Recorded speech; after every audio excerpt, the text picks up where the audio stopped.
Frank, how do you assess an extraordinary game? At one stage, they threatened to run away with it, and then he nearly pulled off the most unlikely comeback. It was extraordinary.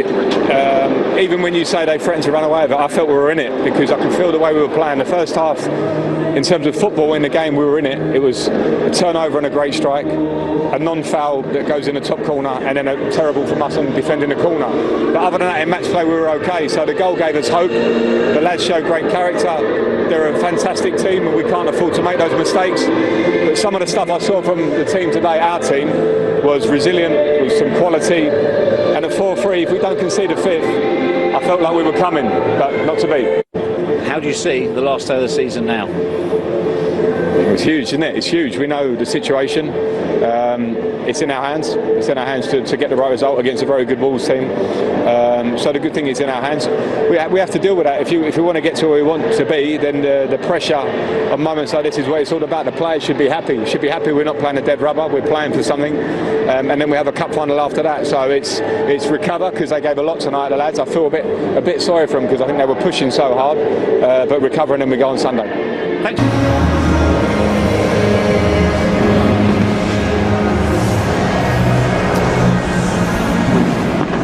Ready to go. Lights have dimmed. Ever been on there? Ever been on there? The cop? Yeah. No. Can't imagine. No. No. I have. I actually took flowers after Hillsborough and was stood on the cop. It was an extraordinarily moving occasion, and Kenny spotted me. I was just leaving. Kenny spotted me. Oi, where are you going? And I spent the rest of the day with him inside the sanctum. There was a service at Tranmere which we all attended, and then when we came back, spent a good deal of time in the lounge with those who had lost relatives, Andy. But that was my only time. 2019-20 Premier League end of season trophy presentation.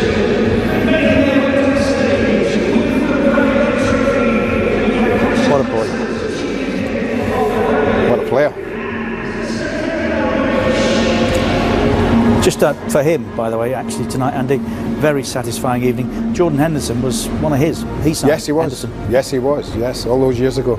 Correct. Fergie criticised, didn't he? Said he didn't run the right way. Didn't run properly. Henderson's had the last laugh. Yeah.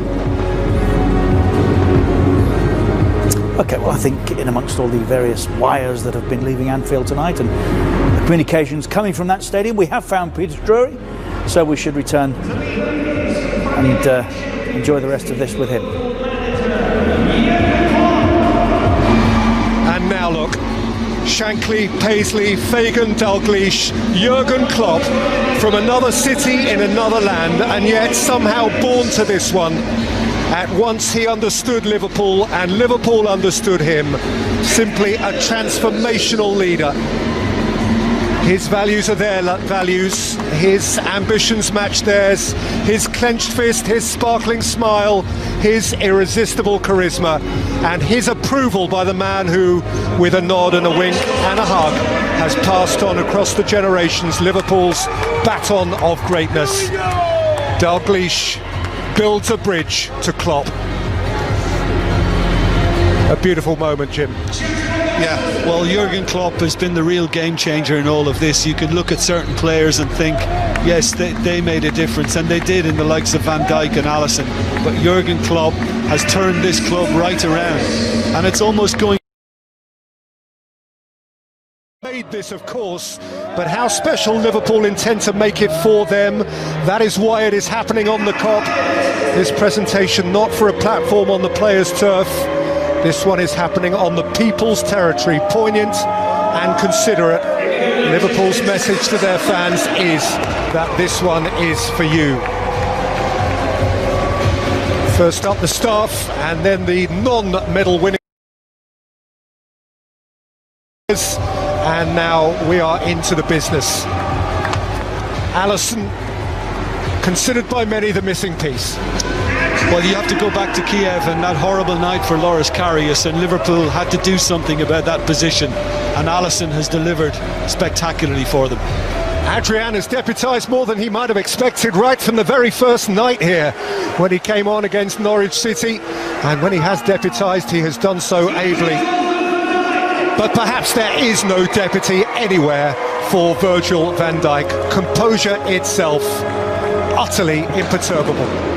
He's the Anfield Rock of that defence. He has made a remarkable difference on the football pitch, and not just because of his football, his composure, but his leadership, his command. A stunning introduction.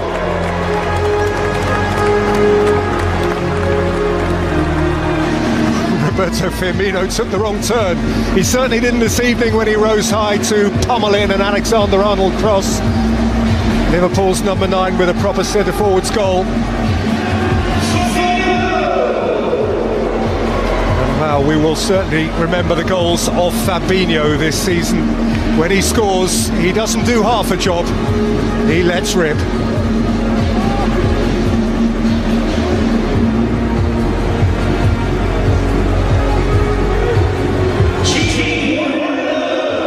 Wijnaldum on the score sheet tonight as well, and he's got the showbiz shades. I was going to say, yeah, I mean, he's trying to look super cool, and to be honest, he's pulled it off. It has the look of a rock concert, this, with the light show, and he has the look of a rock star.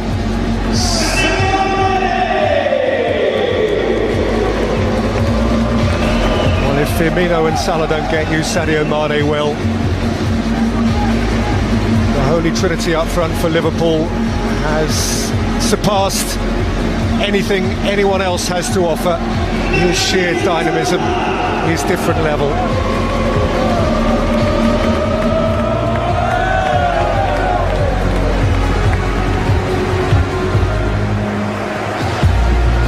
What a goal from Naby Keita tonight. He chose his night all right. Feeling the fun, feeling the rhythm. Joe Gomez has grown into his Liverpool first team shirt. Van Dijk's preferred partner, and for good reason.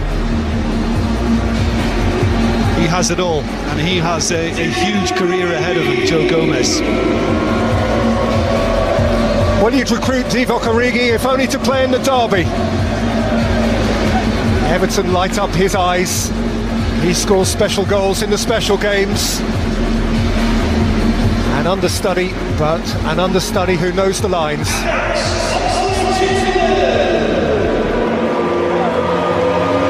Real special delight for Alex Oxlade-Chamberlain, who's missed so much in his career, not least since he came to Liverpool, missed the European night, but scored on the Premier League party night.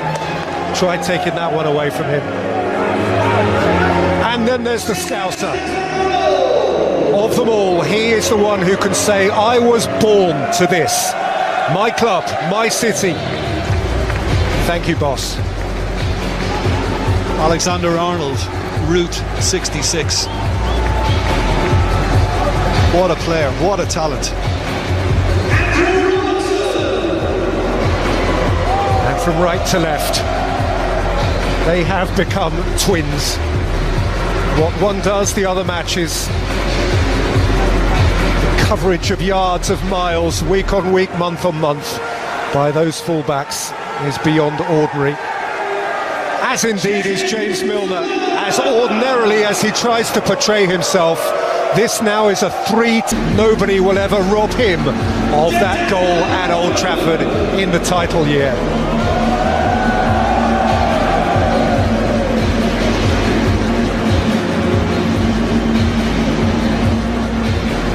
Dejan Lovren, sturdily too, a part of a Liverpool backline which at times this season has felt impenetrable.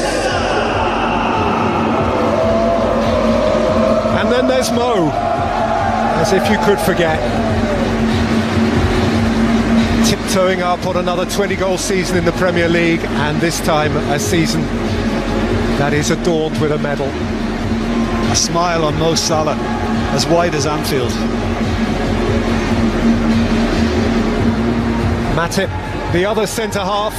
They've had options there, and sometimes this season they have needed options. They've burned from those four, and none has let them down.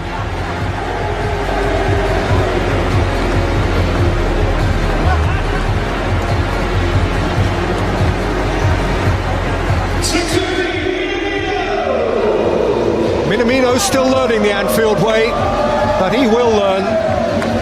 Liverpool's recruitment has been brilliant of late, and the early signs are that this won't be a dud either. Once he feels part of the scenery, once he's scoring his goals, he will have something to add. Xherdan Shaqiri, well, he had his moment in the derby too. A trickster who's had to wait in the shadows this year, but gets his moment in front of the lights now.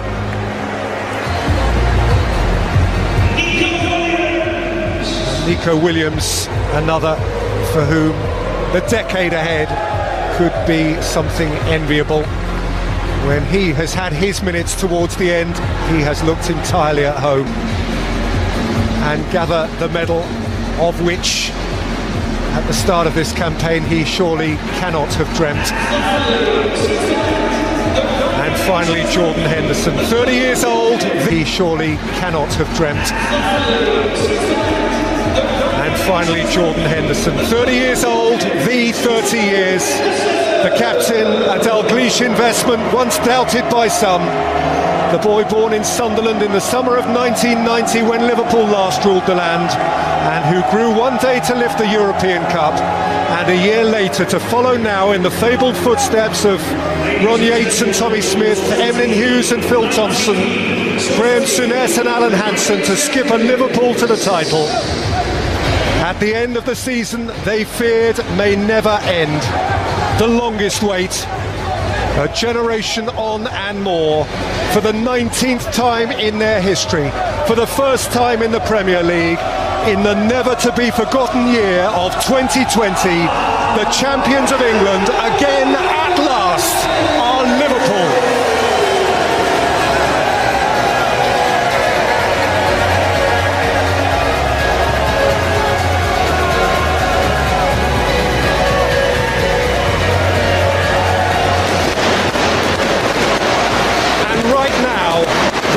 Champions of the world, they are the champions of Europe, and they are the champions of their own land.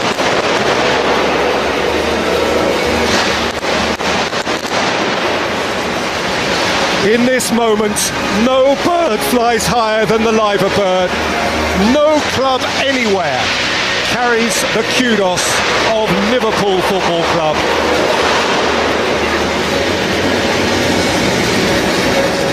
Game for game, the quickest champions of the Premier League era, and yet the latest. Not 30 years of hurt, 30 years through which twice they have conquered Europe. They've won the UEFA Cup, 3 FA Cups, 4 League Cups. They've not been hurting, but how they have been itching. And Jim, he brought it them. He did. It's a club that will always succeed at a certain level, Peter, no matter what happens. But the bread and butter has always been the league, whether it be the First Division back in the day or whether it's the Premier League of today. And this is historic. This is hugely emotional. But those guys under Jurgen Klopp